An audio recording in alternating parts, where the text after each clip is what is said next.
Shabbat Shalom. Oh, we'll begin with the bracha. Baruch atah Adonai Eloheinu melech haolam asher kirtzanu b'mitzvotzav v'tzivanu la'asok b'divrei Torah.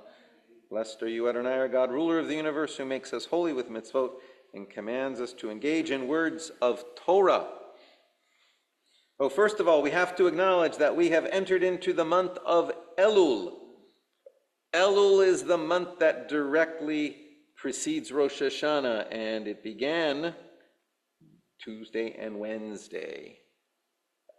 As the month right before Rosh Hashanah, the entire month is seen as a time of deep preparation, introspection, internal examination, and cheshbon hanefesh, examination of the soul, accounting of the soul. How have we been during the past year? Are we upholding our end of the covenant, our end of the deal, in how we live out our mitzvot?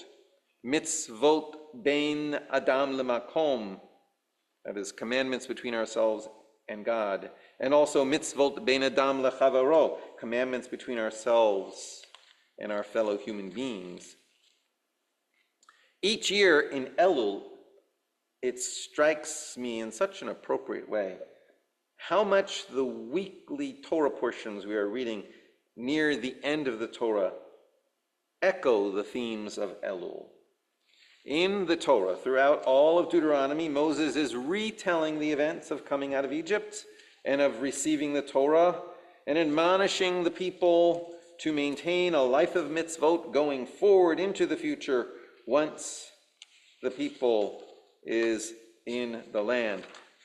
Last week, when we read Parshat Re'eh, the Parsha actually began with words that sound like Rosh Hashanah.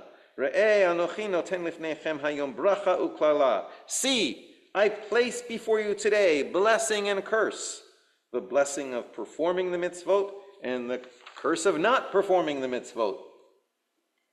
This week's Parsha continues this discussion of how we spend our life energies, whether we use our God-given life energies to raise up life in the world around us, or whether we use those same life energies to denigrate creation and desecrate God's name.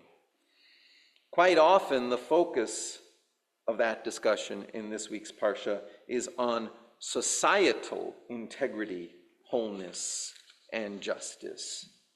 The name of this week's Parsha is Shoftim, Judges.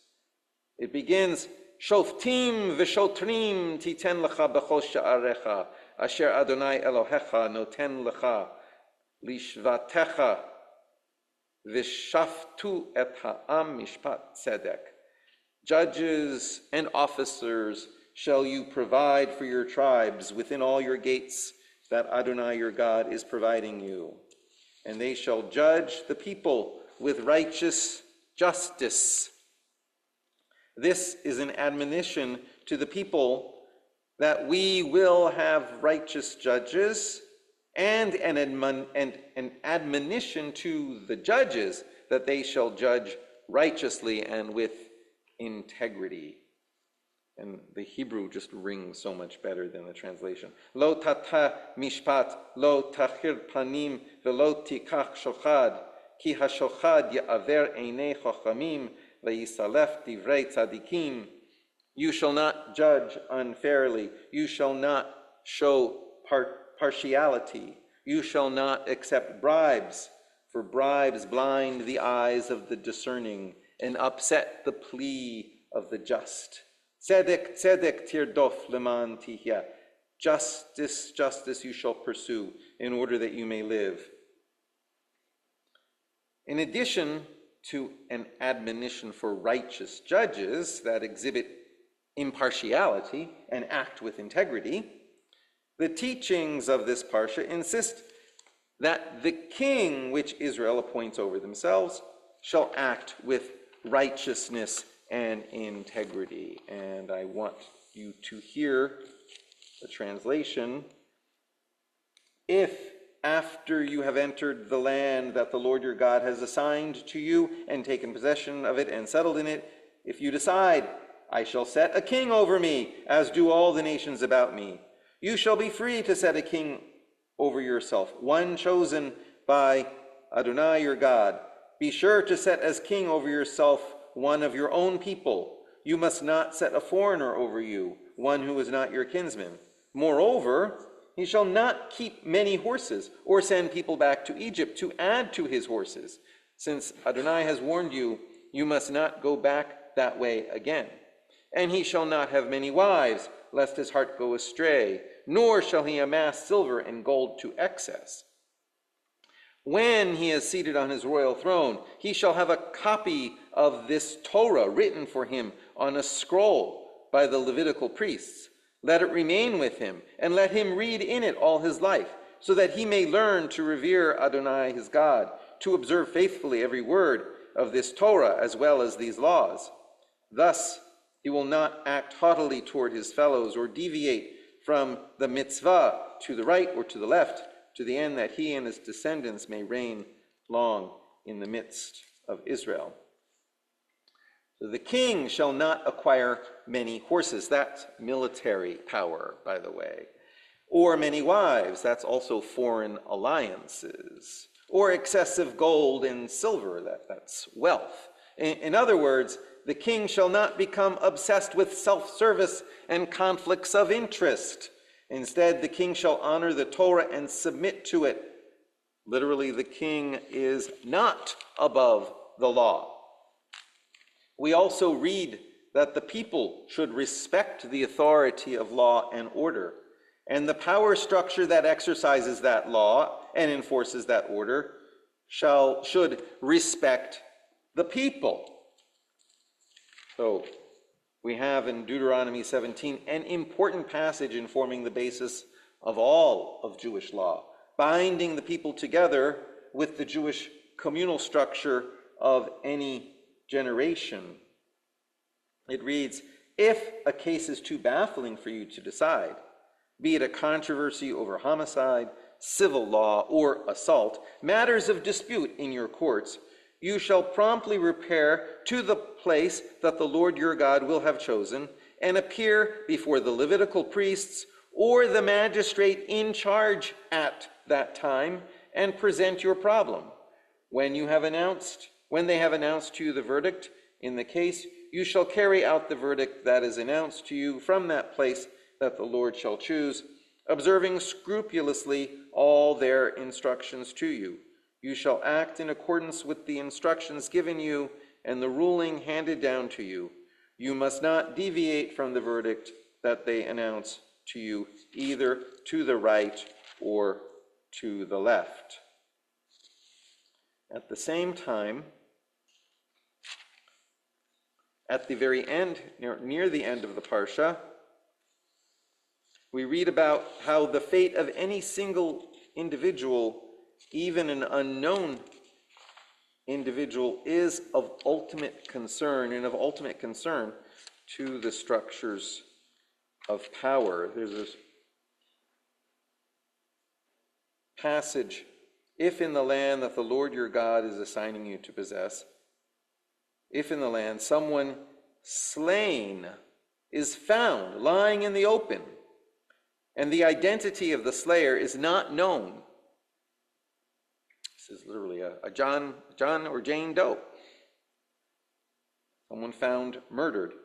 Your elders and magistrates shall go out and measure the distances from the corpse to the nearby towns. The elders of the town nearest to the corpse shall then take a heifer which has never been worked, which has never pulled in a yoke, and the elders of that town shall bring the heifer down to an ever-flowing wadi, which is not tilled or sown. There in the wadi they shall break the heifer's neck. The priests, sons of Levi, shall come forward, for the Lord your God has chosen them to minister to God and to pronounce blessing in the name of Adonai. And every lawsuit in case of assault is subject to their ruling. Then all the elders of the town nearest to the corpse shall wash their hands over the heifer whose neck was broken in the wadi. They shall make this declaration: our hands did not shed this blood, nor did our eyes see it done. Absolve, O Lord, your people Israel, whom you redeemed and do not let guilt for the blood of the innocent remain among your people Israel, and they will be absolved of blood guilt. Thus you will remove from your midst guilt for the blood of the innocent, for you will be doing what is right in the sight of the Lord.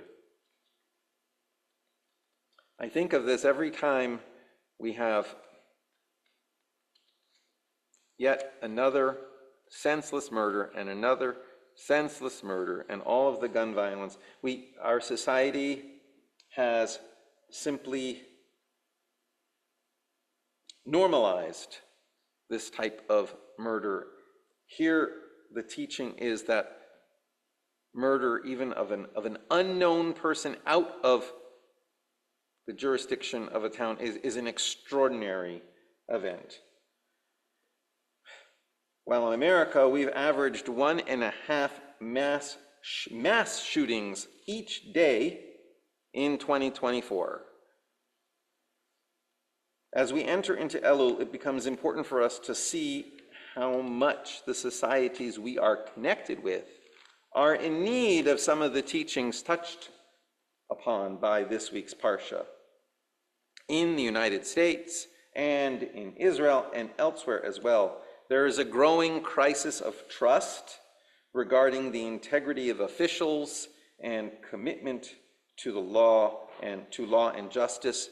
In the United States, truth claims are no longer tethered to facts, and the president is no longer bound by the law, and the judges on the highest courts of the land have no enforceable code of ethics.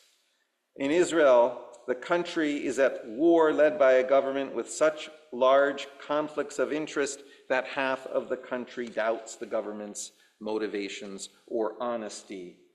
Around the world, we see instances where misinformation and disinformation are challenging the bases of democratic government, reminding us that democracy is really new on the scene as a form of government and as a means of organizing the power structure of society. Democracy really still is an experiment in balancing the interests and ambitions of societal power structure with the moral implications of human dignity as applied to each individual. As such, it is rooted in ancient values of Torah teachings about power and human dignity, but its mechanisms, the mechanisms of democracy, are very new and very fragile. We must think carefully about where we are going and watch our step. This and more for us to think about in the period of Elul leading to Rosh Hashanah and Yom Kippur, a time of renewing our covenant on a communal and individual level. Shabbat Shalom.